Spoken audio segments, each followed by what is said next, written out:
అని నువ్వు మళ్ళీ టిఫిన్ బాక్స్ని ఆఫీస్లో మర్చిపోయావు. నేను స్వయంగా ఇచ్చి వెళదామని వచ్చాను. నేను ఏమైనా రాంగ్ టైంలో వచ్చానా? Kaushik, hello uncle. నువ్వేనా Kaushik? Hi, Kaushik Acharya, Vistara global head accountant and ఆనందితకు మంచి ఫ్రెండ్ని. వీడి కోసమేనా నువ్వు నన్ను మోసం చేసిన ఆనందిత? అని దేవ్ వదులుతానని. అని ఇతను నీ భర్తని చెప్పావు కదా, కానీ ఇతను రౌడీలో ఉన్నాడేంటి? అందుకే నేను నీకు కౌశిక్ గురించి చెప్పలేదు దేవ్. ఎందుకంటే నువ్వు ప్రాక్టికల్గా ఉండవు, లోక జ్ఞానం అస్సలు లేదు నీకు. డాడీ, మీరెందుకు ఇంత ఇన్సెక్యూర్ ఫీల్ అవుతున్నారు?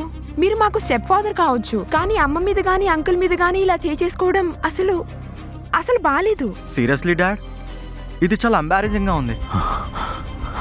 దేవ్, నాకు ఆనందిత సంతోషం మాత్రమే ముఖ్యం. అందుకే మా ఇద్దరి ఆలోచనలు ఒకేలా ఉంటాయి, మా గోల్స్ కూడా ఒక్కటే. నీకు ఇబ్బందిగా అనిపిస్తే మేము కలిసి ఫోటోలు దిగము. నీకు అసలు ఎంత ధైర్యం రా?